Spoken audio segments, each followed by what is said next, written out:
We need to determine the magnitude of the position vector A for the point -4, -3. Okay, let us begin.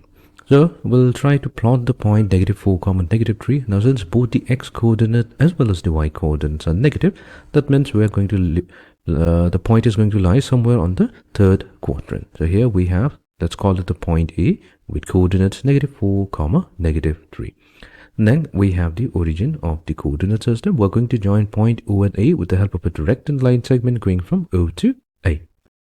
Okay, now next what we'll do, we'll drop a perpendicular from point A on both the x-axis and the y-axis.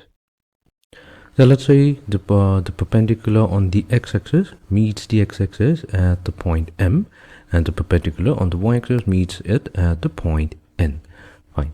Now what we'll do, we'll consider OM to be a vector going from O to M, and also ON to be a vector going from O to N.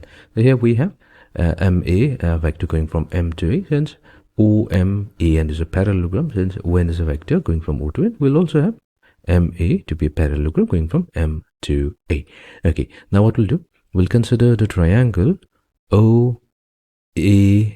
Now in this triangle, we can find out OA vector. Now OA vector, which is the position vector of the point A given by A vector, this is defined as OM vector added to MA vector obtained from the triangular law of vector addition. Fine. However, we can also express OM vector as simply take the magnitude of OM and multiply with the direction. Now what is the direction? I cap is going to be the direction along the positive x-axis, and j cap is the direction along the positive y-axis. However, we have OM directing along the negative x-axis, so we need to multiply it with negative I cap. Similarly, coming to the vector MA, so MA vector can be expressed as the magnitude of the vector MA multiplied with the direction. So we need to multiply with the direction along the y-axis. Since the direction is opposite to that of j cap, so we will multiply it with negative j cap. Fine.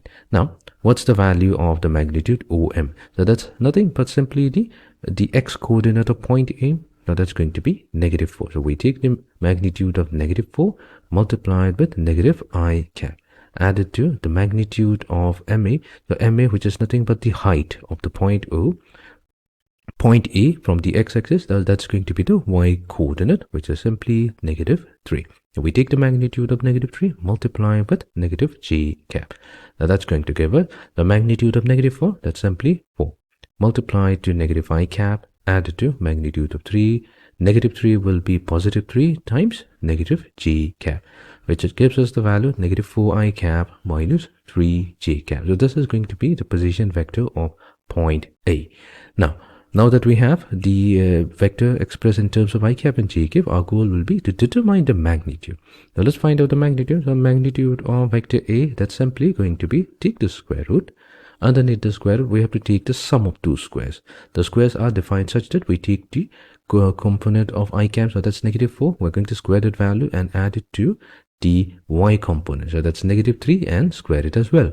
And when we solve this, that's going to give us a value 5. So that means the magnitude of the point A, or we can say magnitude of A vector, which is the position vector of the point A with coordinates -4, -3, has a length of 5 units.